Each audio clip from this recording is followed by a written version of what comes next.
PLTU Batang itu kan belum sepenuhnya beroperasi, Pak. Oh.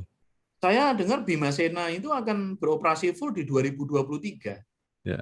Dan yang saya dengar juga paling tidak pada saat mereka nanti full operated Bimasena itu, paling tidak ada 3.000 orang Jepang yang akan bekerja di sana. Kalau 3.000 orang Jepang mereka semua bekerja di sana, kemudian mereka tinggal di wilayah Batang, Pekalongan, dan sekitarnya, Bapak bayangkan, bagaimana kira-kira bisnis perumahan di sana apa enggak? Langsung melonjak.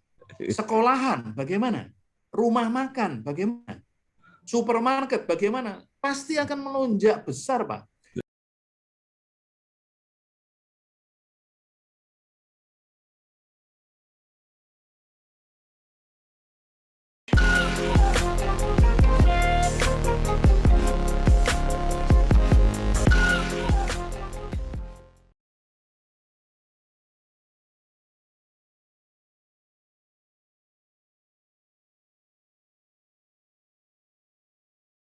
Assalamualaikum warahmatullahi wabarakatuh.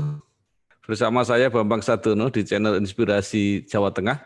Mudah-mudahan channel ini selalu bisa memberi inspirasi, motivasi, edukasi, informasi, dan syukur bisa membantu mencari solusi.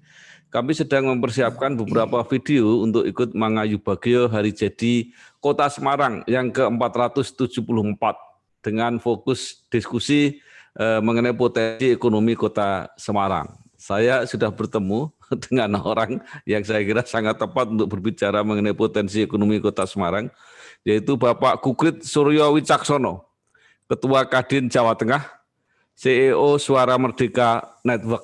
Apa kabar Pak Kukrit? Alhamdulillah sehat Pak Bambang. Moga-moga Pak Bambang juga selalu sehat, lancar semua. Dan YouTube channelnya semakin banyak subscribernya. Iya, Pak Kukrit. Kami akan lanjutkan untuk berdiskusi mengenai kawasan industri terpadu Batang. Nah, Pak Kukrit, ini kan selalu dikatakan baik oleh pengelola ya maupun oleh para pengamat bahwa kawasan industri terpadu Batang ini akan menjadi kawasan yang serba istimewa. Pasti akan menarik banyak minat untuk invest di situ. Kalau menurut Pak Kukrit, istimewanya apa sebenarnya? Begini Pak, Yeah. Kalau saya katakan kawasan industri Batang itu bukan istimewa, tapi istimewa banget gitu Pak. Karena ini adalah program yang khusus disiapkan oleh Pak Jokowi untuk mengobati kekecewaan beliau.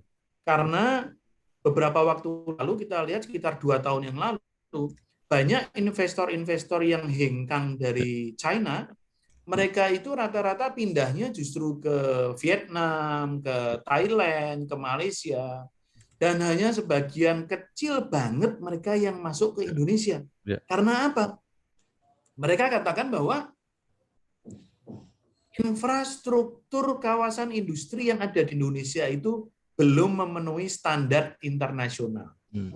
Oleh karena itu, kemudian Pak Jokowi menyiapkan kawasan industri Batang ini dengan segala kelengkapannya dan dalam tanda kutip kemewahannya untuk para investor ini, agar bagaimana investor itu betul-betul bisa merasakan standar pelayanan berkualitas internasional. Dan kalau Pak Bambang Persani di Batang ini seluruh BUMN besar ini keroyokan di sana, Pak. Baik itu saluran pipa gasnya langsung dihandle oleh Pertamina. Kemudian fiber optiknya untuk bagaimana kecanggihan sistem komunikasi di sana langsung dihandle oleh Telkom. Tanahnya juga milik PTPN.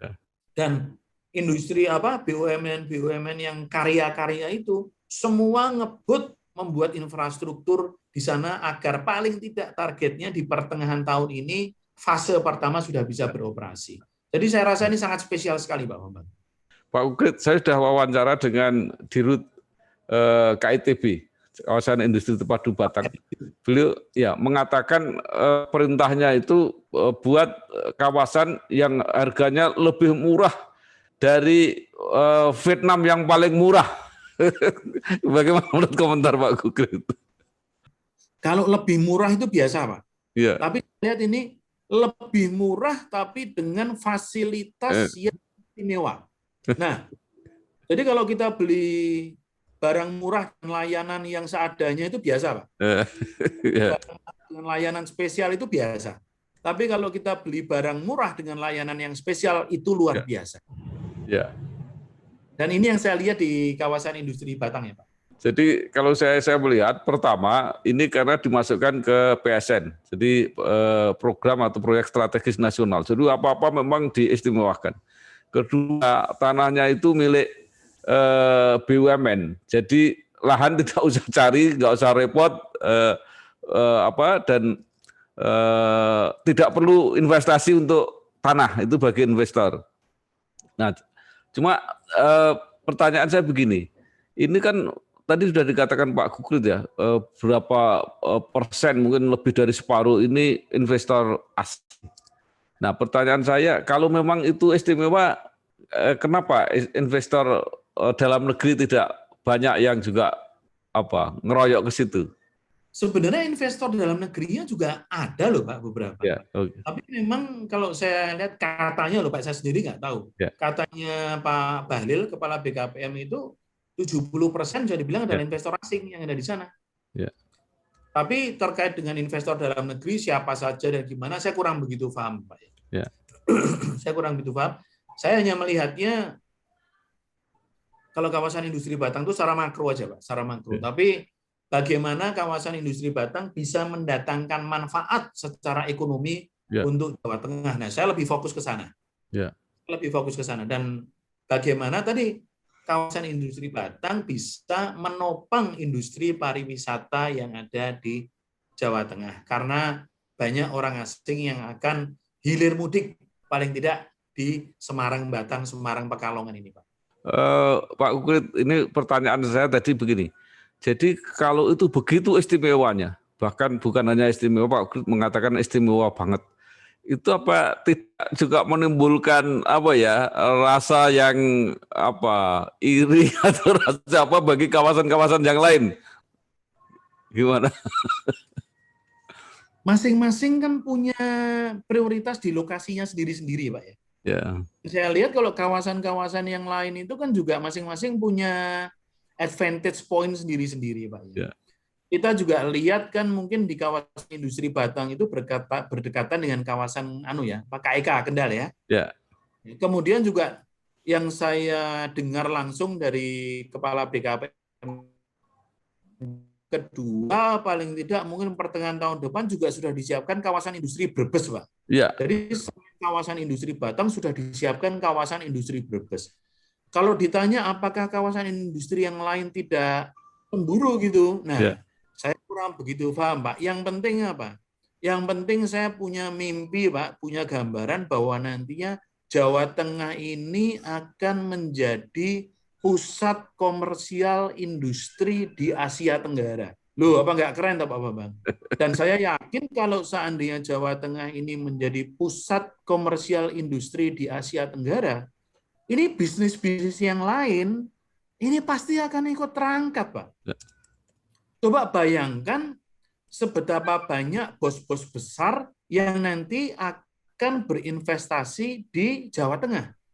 Saat mereka berinvestasi di Jawa Tengah, nanti channel inspirasi Jawa Tengah ini nanti bisa kedatangan banyak narasumber dari kelas-kelas internasional, Pak. Pak Bambang Dono ini nanti akan standarnya masuk Asia Tenggara loh, Pak, melalui channel inspirasi Jawa Tengah, karena narasumbernya juga banyak investor-investor asing yang mereka tinggal di Jawa Tengah dan berinvestasi di Jawa Tengah. Ya, Pak Gugrit itu mengharapkan bahwa investasi kawasan industri terpadu Batang ini akan menggerakkan ekonomi di Jawa Tengah. Pertanyaannya begini, memang sementara itu yang diperkirakan akan banyak lapangan kerja yang tersedia karena itu. Tapi kan ini nanti tergantung jenis industri yang akan datang ke situ. Karena masyarakat Batang punya pengalaman ketika PLTU hadir, itu diharapkan juga akan dampak ekonominya besar. Tapi ternyata tenaga kerjanya sedikit, PAD kabupatennya nggak berarti tambahnya. Nah, menurut Pak Kukrit, apa yang akan jenis industri apa yang akan masuk ke Batang ini yang cocok? PLTU Batang itu kan belum sepenuhnya beroperasi, Pak. Oh. Saya dengar Bimasena itu akan beroperasi full di 2023. Ya. Dan yang saya dengar juga paling tidak pada saat mereka nanti full operated Bimasena itu, paling tidak ada 3.000 orang Jepang yang akan bekerja di sana. Kalau 3.000 orang Jepang mereka semua bekerja di sana, kemudian mereka tinggal di wilayah Batang, Pekalongan, dan sekitarnya, Bapak bayangkan, bagaimana kira-kira bisnis perumahan di sana apa enggak? Langsung melonjak. Sekolahan bagaimana? Rumah makan bagaimana? Supermarket bagaimana? Pasti akan melonjak besar, Pak. Kalau Bapak katakan sekarang belum ada efeknya, loh, menurut saya belum optimal, mereka belum sepenuhnya fully operated, Pak. 2023 mereka baru akan fully operated PLTU Bimasena itu. Dan kalau tadi dikatakan industri-industri apa saja yang akan di kawasan industri Batang, saya melihatnya industri apapun lawang di situ nanti ditargetkan 4.300 hektar, Pak. 4.300 hektar. Ya saya rasa akan bermacam ragam ribuan jenis industri yang akan dilakukan di sana. Orang-orang bekerja, orang-orang punya penghasilan, orang-orang punya daya beli, usaha apapun yang kita lakukan, ini saya bicara multiplier efek, Pak. Usaha apapun yang akan kita lakukan pasti akan cuan, Pak. Karena orang punya daya beli. Kalau orang di Jawa Tengah punya daya beli, sudah pasti nanti ngerempetnya efek dominonya kemana-mana, Pak. Jadi saya optimis-optimis saja, Pak. Ya namanya pengusaha nggak boleh ngelokro, Pak. Namanya pengusaha, apalagi di sini Kadin Jawa Tengah harus selalu optimis dan selalu melihat peluang dalam setiap kesempatan. Dan ini saya rasa peluang yang real, Pak. Bukan di angan-angan, bukan mimpi, tapi real yang memang ada di hadapan kita. Ya, jadi ada perhitungan sementara bahwa kira-kira lebih dari 200.000 itu kalau semua sudah full operasi, 200.000 tenaga kerja akan ada di Batang. Jadi nggak terbayang itu kalau itu menjadi kenyataan. Dan 200.000 itu kan nggak semua juga orang Batang, Pak. Oh iya. Pasti juga ada orang Demak, ada orang Solo Tigo, ada orang Blora, tempatnya Pak Bambang Sadono, juga semua juga pasti kan terserap ke sana, Pak. Semakin banyak, semakin mereka punya penghasilan, ya semakin akan memeratakan ekonomi. Jadi saya optimis saja, Pak. Artinya Batang akan jadi kota baru kan, ada tambahan segitu banyak orang. Betul, dan dampaknya saya rasa bukan hanya Batang. Dampaknya akan dirasakan Tegal, akan dirasakan Pekalongan, akan dirasakan Kendal, akan dirasakan Semarang. Karena apa, Pak? Karena akses. Aksesnya yang sudah sedemikian mudah, sedemikian dekat. Dan saya rasa mungkin Pak Bambang setuju ya, akan lebih dekat dari Semarang ke Batang, Pak, daripada dari Bundaran HI Jakarta ke Bintaro. Pak Kulit, ada juga kekhawatiran begini. Ini kan nanti masyarakat Batang akan menghadapi perubahan sosial, yaitu jadi masyarakat industri. Walaupun mungkin ada plusnya, tapi mereka juga khawatir perubahan-perubahan yang akan terjadi di masyarakat itulah. Menurut Pak Kulit, apa yang perlu dipersiapkan oleh masyarakat? Pak, saya tidak melihat lebih dari sisi perubahan gaya hidup ya, Pak. Tapi saya lebih melihat opportunity, Pak ya. Makin sejahtera, orang akan semakin punya daya beli. Dan yang paling penting, Pak, yang paling penting itu harapannya adanya pemerataan ekonomi. Pemerataan ekonomi, kalau soal gaya hidup itu kita mengalir aja lah, Pak. Soal gaya hidup kita mengalir aja. Tapi kalau ada pemerataan ekonomi, orang semua berpenghasilan, itu saya rasa adaptasinya akan sangat mudah sekali sih, Pak. Saya tidak terlalu coba untuk menganalisa bagaimana dengan perubahan gaya hidup yang signifikan itu. Nah, tapi kalau ada perubahan gaya hidup di sana berkembang pesat, tapi kalau semua orang kerja, semua orang punya penghasilan, nggak akan ada masalah, Pak. Saya rasa ya bakal everybody happy lah. Nah, kelihatannya kalau ini nanti Oktober mulai masa itu pertama ya kelihatannya persis kira-kira pandemi sudah mulai agak reda begitu. Sehingga mungkin apa yang diramalkan Pak Kukrit itu betul akan menjadi semangat yang besar-besaran luar biasa untuk kebangkitan ekonomi Jawa Tengah ini. Gimana Pak Kukrit? Betul Pak. Betul. Bebarengan dengan industri pariwisata Pak. Betul Pak. Ya. Jadi momentum ini sudah datang. Terakhir mungkin Pak Kukrit masih ada yang ingin disampaikan mengenai harapan terhadap industri batang ini? Saya rasa Pak ya, paling tidak kita bisa melihat semuanya itu secara optimal ya Pak ya. Kita melihatnya secara optimal dan melihat ini sebagai sebuah potensi yang sangat luar biasa. Dan kita harus bisa ambil nilai positifnya Pak. Baik, terima kasih sekali Bapak Kukrit Suryo Wicaksono, Ketua Kadin Jawa Tengah, yang juga CEO Suara Merdeka Network, yang sejak lama memang mengamalkan bahwa kawasan industri terpadu Batang ini akan menjadi daya tarik investor yang sangat luar biasa. Karena bukan hanya istimewa, tapi istimewa banget. Iya. Istilahnya optimis. Baik, sekali lagi terima kasih Pak Kukrit. Selamat bekerja, berjuang terus, sehat. Assalamualaikum warahmatullahi wabarakatuh. Nggih, aturun.